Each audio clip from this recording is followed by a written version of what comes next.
Hello folks, and welcome back to Mod of the Month, where we showcase some of the best builds completed over the last month over in the BitTech forums. Up for grabs is a 16GB kit of Vengeance Pro RGB memory, a choice in white or black LL120 fans, or a Lighting Node Pro. As ever, if you want to get involved, all you need to do is post up a completed project log over on the BitTech forums. Enjoy the builds! A huge congratulations first goes out to last month's joint winners Hydrabench by Warboy and Mod Zero Ashen by Hackjoe. Both projects scored top marks in the user votes with their very different styles. Now let's take a look at this month's contenders. Alessandras AET, aka St. Jimmy and Explore Modding, embarked on this project with the idea of doing something a little different to his norm. Opting for a lower power hardware config and going with air and an all-in-one cooler, he constructed the main chassis from aluminium extrusions bolted to form a cube. The motherboard sits on a large piece of polished clear acrylic in the centre, appearing to float in place. The rig is kitted out with UV LEDs along with UV reactive acrylic panelling. This was combined with a black stencil art to create a visually striking design.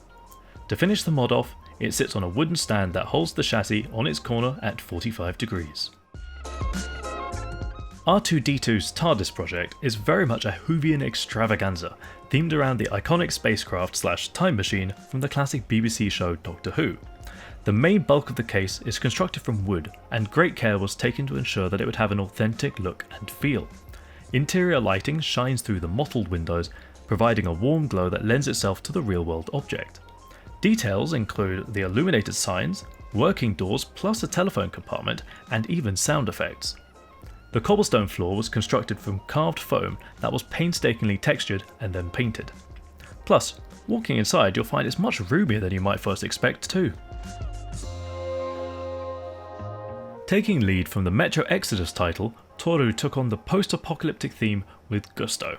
The huge level 20 chassis was painted and weathered to be in keeping with the series aesthetic, sporting Cyrillic text and signs, as well as aged dials and gauges. It's worth noting that alongside 3D printing some of the details, he also used everyday objects such as even cookpot lids that were carefully painted and hidden, proof that sometimes the solutions to problems can come from the most unlikely of places. The build features a CPU water cooling loop, full RGB lighting, thankfully set to a tasteful amber, and a plethora of minute details that tie it into the Metro universe. It's certainly unusual to see laptop mods, no doubt largely in part thanks to their complexity. Stephan's mod was completed for the Acer Modmaster Challenge, where each of the 5 competitors were given a Helios 500 to customize. He chose to base his mod around the character Zapan from Alita Battle Angel.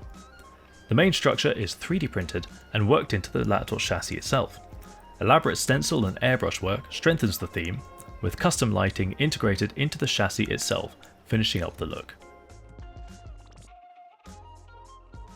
Based on the monstrously capacious Thermaltate Level 20 XT, Heavy Purple Beast very much lives up to its name by sporting a very extensive custom loop featuring 3 480mm radiators, 16 fans, and a multi-level distro plate in the centre.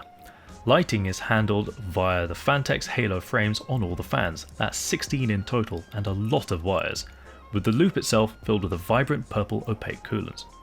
Satin tubing and careful cable management lead to a very clean system, with the CNC and laser panelling accessing the hardware very smoothly.